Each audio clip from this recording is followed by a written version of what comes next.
সবাই তোমরা ছেলেরা এক জীবন বানায় নিছো মোবাইল। কত প্রযুক্তি পৃথিবীতে এই পর্যন্ত আসছে, কতটাই চলে গেছে। এটাও চলে যাবে, এটাও চলে যাবে, কিন্তু এই হায়াত, এই রাত, এই দিন, আমার জীবনের হিসাব, এটা কিন্তু থাইকা যাবে। আমি ছোটবেলায় টেলিগ্রাফ দেখছি, অন চলে নাই। ডাক পিয়নের চিঠি আমরা ছোটবেলায় লিখছি, চিঠি দিছি। পোস্ট কার্ড, ওই যে মানে একটা ছোট্ট খামের মধ্যে টাকা পাঠাইছে, নিচে দিয়া কদ্দুর লেখা দিত চিঠির মতো, এটা তো আমরা দেখছি। তারপরে ল্যান্ডফোন, টেলিফোন আমরা দেখছি, তখন অক্ষর ঘুরে ঘুরে ফোন করতো টিনটির মাধ্যমে, সেটাও তো দীর্ঘদিন আমরা দেখছি। ফিতাওয়ালা ক্যাসেট, চাচা দেখছেন না ফিতাওয়ালা ক্যাসেট? তো ক্যাসেট দেখছি। চ্যাপ্টা সিডি, পাতলা পাতলা যেটি সিডি, এগুলো তো ছিল। হ্যাঁ, সিডি কত, এগুলো তো আমরা দেখছি। কই, এগুলোর একটাও তো নাই, এগুলো তো একটাও চলে না। তাহলে আমার এই বয়সে যদি আমি এতগুলো জিনিস দেখে এখন আর নাই, তা আমার বয়স কত? 250, কত 240? তো কি তা? আমার বয়স তো এমন না যে আমার বয়স 250 বছর, 44 বছর। 1981 সালে আমার জন্ম, 44 বছর। তাহলে 44 বছরের ভিতরে যদি এতগুলো প্রযুক্তি পৃথিবী থেকে হারিয়ে যায়, আগামী 44 বছর পরে তোমরাও দেখবা এই সব প্রযুক্তির অনেক কিছু নাই। কিন্তু তোমার রাত তোমার দিন, আমার রাত আমার দিন, এই ভালো এই মন্দ, এই গুনাহ, এই ইবাদত, এটা কোনো দিন এই ডান কাদার বাম কাদের আমলনামা থেকে মুছবে না। এটা নিয়েই আমাকে হাসরের ময়দানে দাঁড়াইতে হবে। ওয়াকুল্লা ইনসানিন আলজামনাহু তায়রাহু ফি উনুকি। আল্লাহ তাআলা বলেন, আমি প্রত্যেকটা মানুষের আমলনামা তার ঘাড়ে লটকায় দেব। এই নারী, এই অসভ্যতা, এই অস্থিরতা, ওই দেখেন, ওই হাইওয়ানকে দেখেন, কারে বলে খবরে না।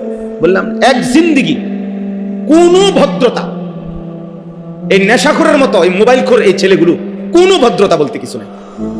এই মসজিদ না মাদ্রাসা, আল্লাহর ঘর না রাসূলের ঘর, কিচ্ছু নাই।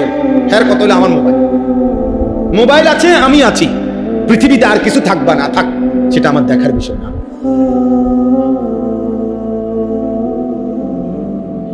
আর কিছু দেখার বিষয়। আফসুস জিন্দিগি বাবা, আফসুস এই জীবনের উপরে, আফসুস। হতভাগ্য ওই জীবন, যে জীবন তার মালিককে চেনে। অথচ আল্লাহ তাআলা কোরআনুল কারীমের মধ্যে বলছেন, ওয়ালাকাদ কাররামনা বনি আদম, আমি আল্লাহ বনি আদমকে সবচেয়ে সম্মানিত বানিয়েছি, আমার সর্বশ্রেষ্ঠ মাখলুকাত বানিয়েছি ইনসানকে, মানুষকে। ওয়ালাকাদ কাররামনা বনি আদম, আমি আল্লাহই বনি আদমকে সম্মানিত করেছি। আল্লাহ তাআলা এই কপাল পৃথিবীর কোনো কাজে লাগে না, মানুষের কোনো চাহিদা পূরণের জন্য কপাল লাগে না। আয় বলেন, উপার্জন বলেন, রোজগার বলেন, কামাই বলেন, উপার্জনের কোনো কাজে কপাল লাগে না। কপাল এটা আল্লাহ তাআলা, এই আমরা হাতে হাত পাও চোখ, হ্যাঁ, নাক কান, এগুলো বিভিন্ন কাজে আমাকে দরকার হয়। কপাল উল্লেখযোগ্য তেমন কোন কামে লাগে না। তাহলে কপাল এটা আল্লাহ কেন বানাইলেন?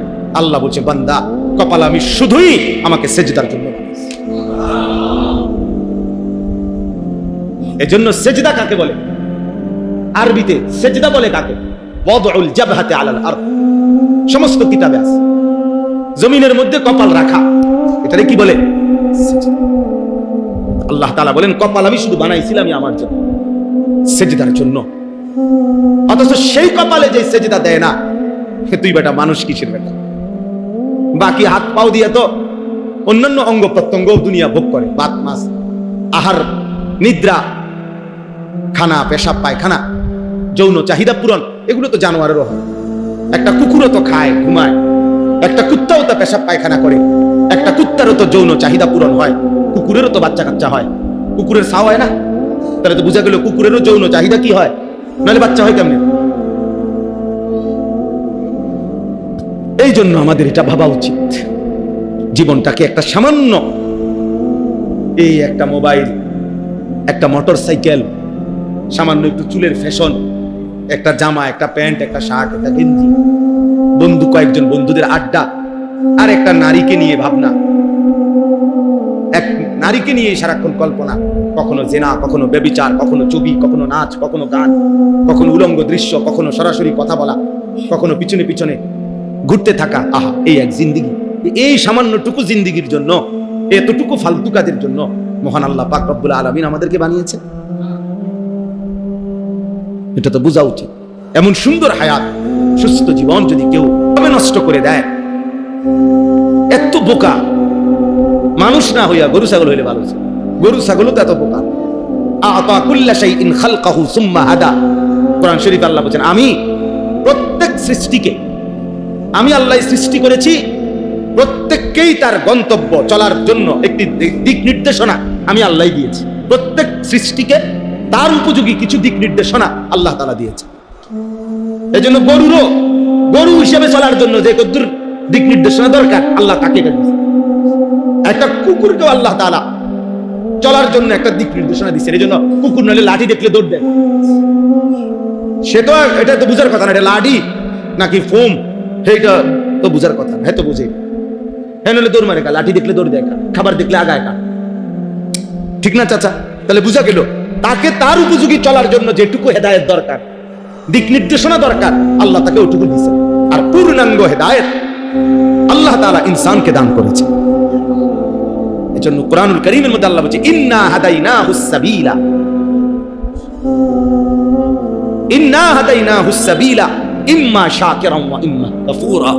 আল্লাহ বলেন, আমি মানুষকে চলার পথের, জিন্দেগীর রাস্তার পুরা হেদায়েত আমি আল্লাহ দিয়েছি, আমি আল্লাহ দিয়েছি। ওয়া হাদাইনাহুন নাজদাইন, এই যে কোরআন শরীফের আয়াত, আল্লাহ তাআলা বলেন, আমি দুইটি রাস্তা আমি আল্লাহ তাআলা বলে দিয়েছি। আমি আল্লাহ তাআলা রাতও বলছি, দিনও বলছি। আমি বলেছি এটা আলো, এটা অন্ধকার, এটা হালাল, এটা হারাম, এটা জায়েজ, এটা না জায়েজ, এটা ইবাদত, এটা গুনাহ, এটা জান্নাত, এটা জাহান্নাম।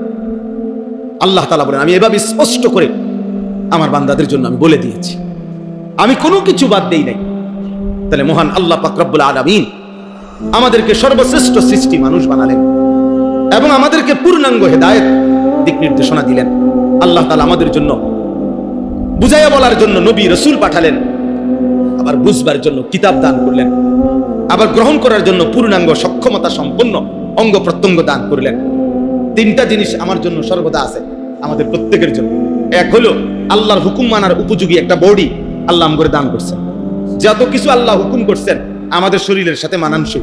ইউরিদুল্লাহু বিকুমুল ইউসরা ওয়ালা ইউরিদু বিকুমুল উসরা। আল্লাহ বলে, বান্দা একটা বিধান তৈরি করতে গিয়েও আল্লাহ বলে, বান্দা বিশ্বাস করো তোমার জন্য কঠিন হোক, আমি এটা চাই না। আমি চাই নাই বান্দা, আমি তোমারে বানাইছি। আমি একটা হুকুম দিতে গিয়ে প্রতিটা হুকুমের ক্ষেত্রে আমি তোমার জন্য যেন সহজ হয়, আমি এটা চেয়েছি, আমি খেয়াল রেখে দিছি, আমি খেয়াল রেখেছি। মা জাআলা আলাইকুম ফিদ-দীন মিন হারাজ। আল্লাহ বলে, দ্বীনের ব্যাপারে আমার বিধানের নামে আমি আল্লাহ তাআলা তোমাদের উপরে কোনো কঠিন বোঝা চাপিয়ে দেই না, একটাও না, একটাও। আপনি আমারে সারাদিন বললেন, আল্লাহ তাআলা বলে দিনে বলছি রোজা রাখতে, রাত্রে বলছি তারাবি পড়তে, সন্ধ্যায় বলছি ইফতার করতে, তো শেষ রাত্রে বলছি সাহারি খাইতে। তুমি দেখো আমার হুকুমের মধ্যে ব্যালেন্স আছে, ভারসাম্যতা আছে। আমি আল্লাহ তাআলা একসাথে সব বোঝা চাপাই দেই না, একসাথে করি নাই। তাহলে আল্লাহ তাআলা আমাদেরকে আল্লাহকে মানার যোগ্যতা সম্পন্ন একটি শরীর স্বাস্থ্য দিয়েছেন। 2 নাম্বার হলো আমাদেরকে আল্লাহর রাস্তা, আখিরাতের রাস্তা বুঝিয়ে বলার জন্য প্রত্যেক যুগে আল্লাহ তার মনোনীত বান্দা, যাদেরকে নবী রাসূল এবং নবী রাসূলদের পরবর্তী উলামায়ে কেরাম আল্লাহ তাআলা সব যুগে পৃথিবীতে রেখেছেন।